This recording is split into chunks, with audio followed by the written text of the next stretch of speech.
A célula é a estrutura básica de todos os seres vivos. É nela onde ocorrem as transformações químicas essenciais para a manutenção da vida, como a obtenção de energia, a formação e a renovação dos componentes do corpo, e para a reprodução. Dependendo da quantidade de células que formam os seres vivos, eles podem ser unicelulares, formadas por uma única célula. Geralmente, eles só podem ser observados com auxílio de um microscópio. Ou pluricelulares ou multicelulares. São os seres vivos formados por duas ou mais células. O corpo humano, por exemplo, é composto por trilhões de células. Mas como aconteceu a descoberta dessa célula? O inglês Robert Hooke construiu um microscópio e utilizou para observar pequenas fatias fininhas de cortiça, parte da casca de algumas árvores. Esse material se mostrava no grande número de espaços vazios, que ele chamou de células. Mais tarde, mesmo outros pesquisadores também observaram essas estruturas semelhantes às células, só que elas estavam, quando vivas, preenchidas com material gelatinoso. Passou a designar o conteúdo completo de cada um desses compartimentos de célula. Aqui observe o desenho feito por Hooke depois de observar os compartimentos vazios, que eram células mortas. Mas como é a estrutura da célula?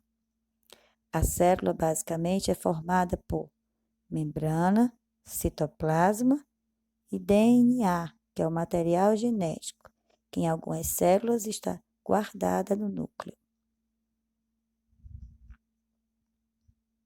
A membrana plasmática envolve a célula e controla a entrada e a saída de materiais, mantendo o meio interno adequado ao funcionamento. É como se fosse a porta de entrada da célula. O material hereditário é onde contém as informações para a manifestação das características hereditárias de todo ser vivo. Cada um tem seu próprio material genético, conhecido por DNA. Alguns seres, como os animais e as plantas, encontra-se esse DNA, esse material genético, dentro de uma parte chamada núcleo.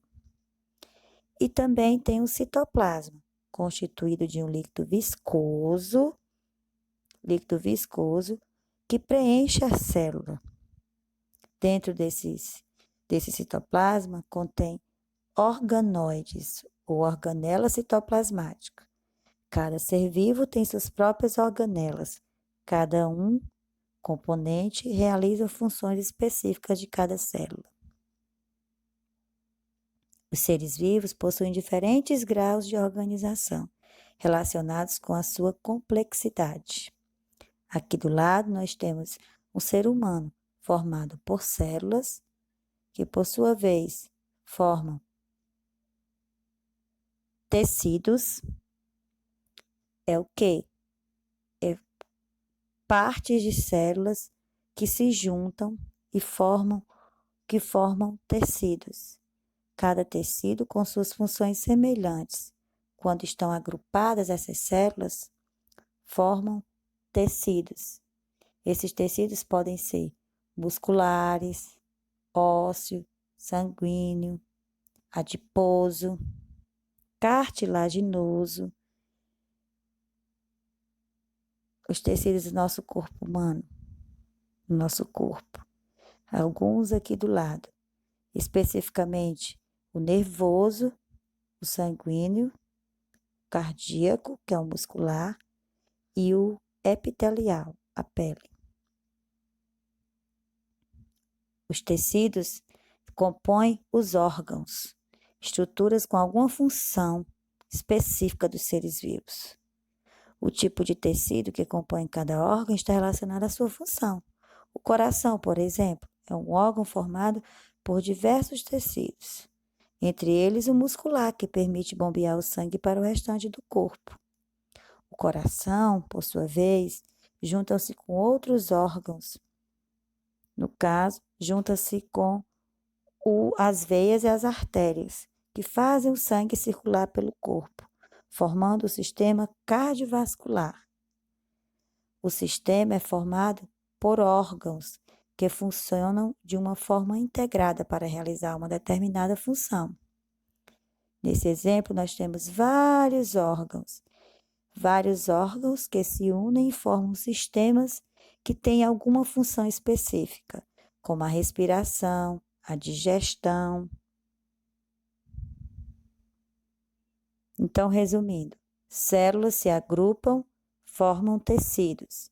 Tecidos se agrupam, formam órgãos que se organizam em sistemas até formar o que nós chamamos de organismo, ser vivo.